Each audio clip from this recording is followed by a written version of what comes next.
Emily McCann, and I'm co-president and chief negotiator of Graduate Assistants United here at the University of Florida. I'm a doctoral candidate in the English department, and I lead 3 discussion sections. For this labor, I earn $5,000 a semester. For the privilege of doing so, I'm charged $700 odd per semester, or 14% of my pay. Frequently, I do feel privileged to work at UF. Lucky to be at UF, lucky to work with bright and hardworking students and renowned faculty. But just as frequently, I know that UF should also count its lucky stars for its graduate employees. UF works because we do. That's right.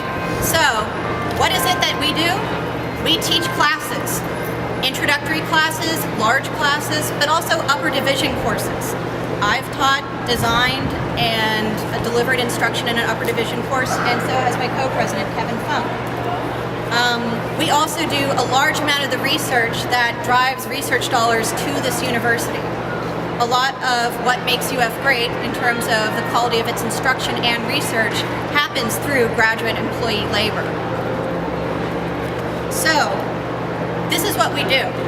What I want to tell you next is what we can't do because of fees. Graduate employee fees are something that every graduate employee pays in order to work. You can't work at UF as a graduate assistant unless you pay your student fees. These student fees have gone up 110% over the last 6 years. At UF at least, we've only gotten nominal raises in that time. Indeed, although we're very grateful for the 4.4% raise we won last year at the bargaining table, much of that raise for a lot of people was recouped by these fees. So, here are things that grad students can't do because of fees. This is a testimonial from one of our students. I earn slightly over $18,000 annually, and the required $700 plus in semesterly student fees place a huge burden on my life. It comes to about 13% of my total salary, not including what I have to pay in taxes, said a graduate student in anthropology and assistant in biology. He was one of the many students who submitted a testimonial after GAU asked UF assistants how the fees affect their lives. As he said further, I have to pay rent, utilities, internet, car insurance, and other expenses as they arise. I live a frugal lifestyle, and these fees make sudden expenses, like having to buy a new laptop and getting my car fixed, impossible tasks. Now, I really need fees to be lowered or taken away so that I can focus on my education and not stress about whether I'll have money to pay the electricity bill. That extra rent, extra $1,400 is the equivalent of 3 months' rent. Consider a further testimonial. My name is Jeff, and I'm a PhD student within the Environmental Engineering Department. Based on my required enrollment for classes, I paid $1,450 in student course fees this year, which accounts for about 9% of my salary before taxes. Without this money, I had to skip a conference to present research, which I wished to participate in. Additionally, I was given an opportunity to do guest scientist research in the Atlantic Ocean during the summer, which I will have to turn down due to the inability to pay for it. This is research that not only would have benefited the university, but myself, as well as it would be emergent research on plastic pollution in oceans. These are just the tip of the iceberg for the effects that graduate student fees have. For example, for student parents who are trying to raise their children and work as graduate students, oftentimes they can't afford childcare. Imagine how difficult it would be to write your dissertation if you were distracted by a 2-year-old about every 30 minutes. It would really cut into your productivity. If UF cares about the quality of the research we do, of the teaching we perform, and our time to graduation, they'll get rid of fees. It's time.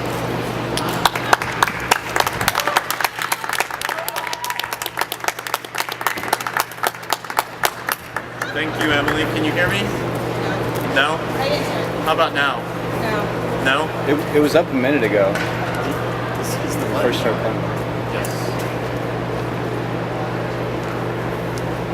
Now? Can you hear me? The same. The same? Oh, Okay. Now. So thank you all for coming here. My name is Kevin Funk. I'm one of the co-presidents of GAU here at the University of Florida, and I also teach my own class in the Department of Political Science. It is an advanced writing intensive undergraduate class. It is a class that I myself designed and that I love to teach. I take great pride in my teaching, and yet I do not feel that my employer, the University of Florida, takes the same pride in me. In fact, I feel unappreciated.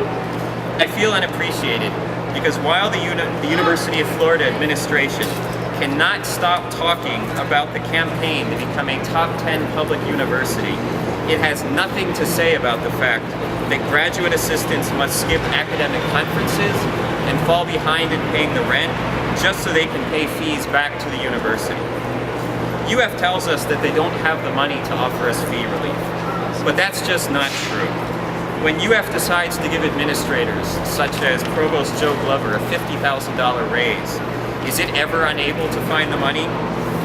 When UF decides that it needs $5 million, literally $5 million, to renovate the current president's house, and in fact build a new house for President Machen, does it have trouble scraping together enough loose change? No, it does not.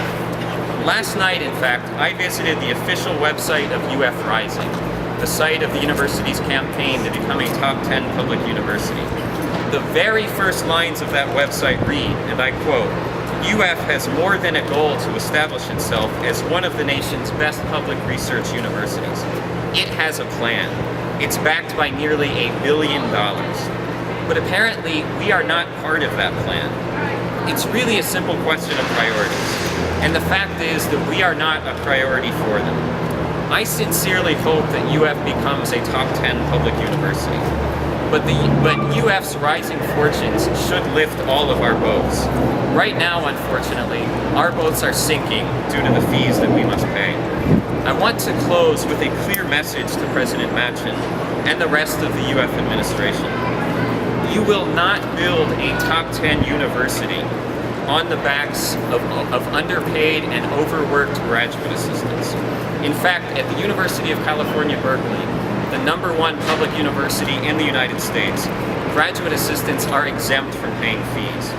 President Machen, we are asking you to make us a priority. Include us in your $1 billion plan. And stop using fees.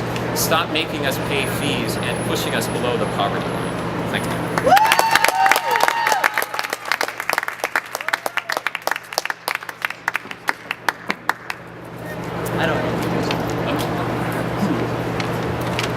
My name is Tom Oxter. I'm a philosophy professor at this university, and I'm also statewide president of United Faculty of Florida.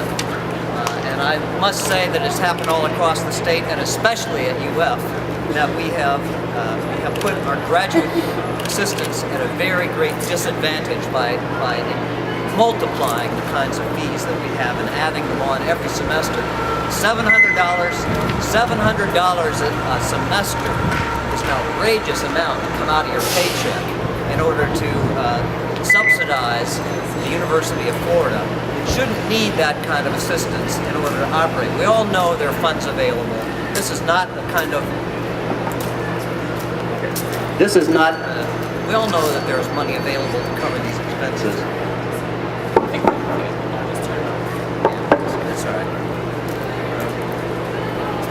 We know the university has the money to be covering these expenses. That's not an issue. The university has plenty of money to cover these expenses. It's a question of priority and what is it that you think is important to fund at the University of Florida. If you think it's not important to fund the research and the teaching that graduate assistants do for the small paycheck that they get, and if you think you can just take an income tax of 10% or more right out of their pocket just in order to have a job that they are holding, then you ought to think twice, because they're already paying income tax in another way, and you shouldn't be having an income tax at the University of Florida as an add-on. I'll tell you, the top 10 public universities don't do that. Berkeley, University of California at Berkeley doesn't do it at all. No fees. University of Michigan, $80 per semester, period. That's it. That's all you're paying in fees. Not $700 a semester. So if you want to join the top 10, why don't you join the top 10 in the kind of way that you support graduate assistants? Because they are doing the work of the university just as much as anybody else is doing insofar as teaching and research is needed. And I want to tell you something. Faculty don't do everything in teaching and research. Faculty rely on graduate assistants to do much of what happens. And their role is central to what we do. It's central to the teaching of courses, it's central to the education of students, it's central to the research that we are performing, it's central to the laboratories that we are running. They are the centerpiece of all the work that we are doing, right beside faculty, right there doing the teaching and the research at the university. Why it is that we think that we can pile on the expenses and never raise the salaries and make a miserable experience out of being here. Well, I'll tell you what happens when you attract people with false promises. When there's no transparency about what's happened, when you say, oh, come here, we'll give you tuition free and we're going to give you this $17,000 annual salary, and then all of a sudden there's $1,400 piled onto that expense, and they find out that you have lied to them about what the deal is, and it's not even in the fine print that you're going to pay these fees. It's not even in the fine print of your letter of acceptance. So what are you going to do when you're here? You're going to not pay your bills, you're going to not accept research offers for the summer, you're going to not have anything going for you in addition to having to have at least 4 areas of competence that you have to cover, different areas inside your major field. You're going to have to be able to teach and know what is being said in those courses, not just your specialization. You're going to have to define a specialized topic. You're going to have to defend a dissertation. You're going to have to be taking courses and teaching courses at the same time. You're going to have to be covering the bills for all of this. And then the university does what? They drain out 10% of the income that you have. This is not the way to treat the graduate assistants at a serious university. So let's talk about who has responsibility for this. And who has responsibility for this is the University of Florida Board of Trustees.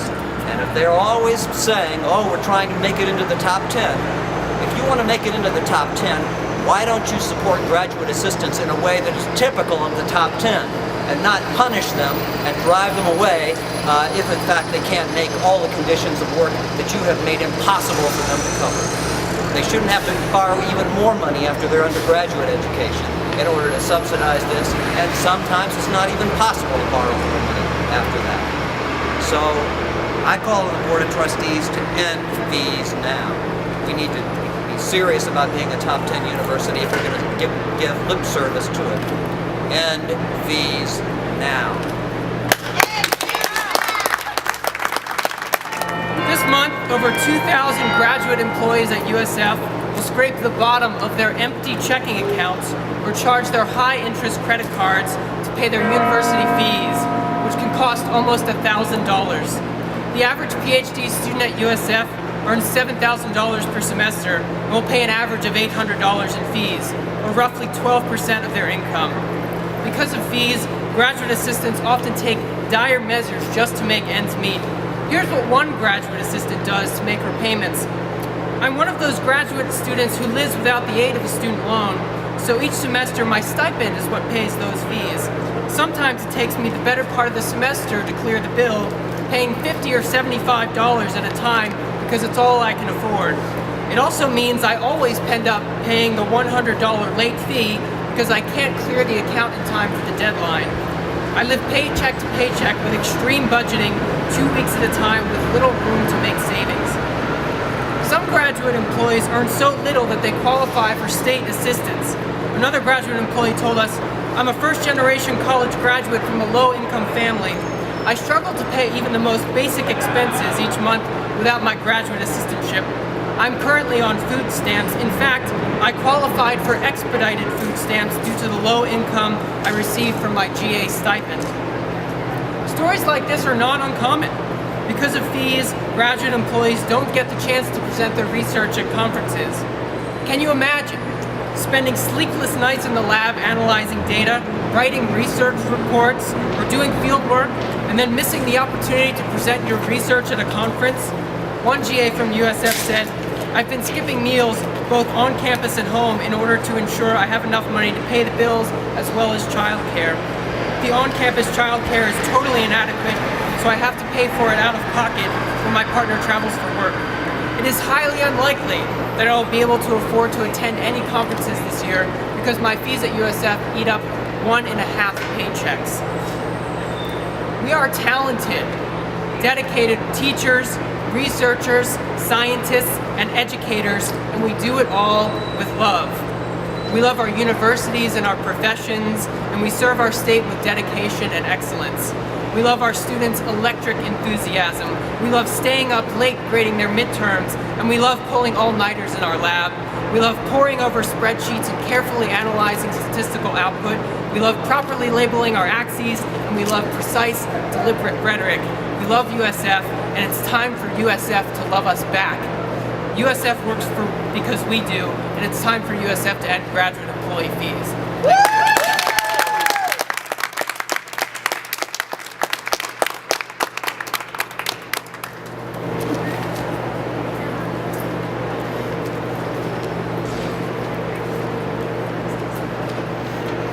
Hello, my name is Kerr Ballinger, and I'm a PhD candidate in the mathematics department at Florida State University. At Florida State, we have some of the lowest stipends in the state of Florida, at $4,400 for 10-hour-a-week employees and $8,800 for those that work 20 hours a week. Our fees for 12 credit hours can run upwards of $900 a semester. That means $1,800 for fall and spring. That works out to be 41% of the minimum stipend if you work 10 hours a week, 20% for those that work 20 hours a week. Our school estimates our cost of attendance to be $15,842 rather. That means that on not including fees, people that work 20 hours a week have to scrape up an additional $7,042 just to pay for their cost of living. Those that work less, $11,442 every 9 months. Where do you think that money comes from? Maybe parents, maybe an additional job, most likely student loans. We are not able to pay our fees up front because most of us don't get a paycheck until the second, third, fourth week of class. And so we are forced to take out additional loans, adding to the student debt crisis. A lot of us aren't allowed to work multiple jobs, and a lot of us don't get these paid for by our parents. So some of our GAs are forced to consider whether we continue on or we have to drop our education because of this undue burden on our graduate assistants. So FSU works because the GAs do, and this is why we are here to call for the end of fees.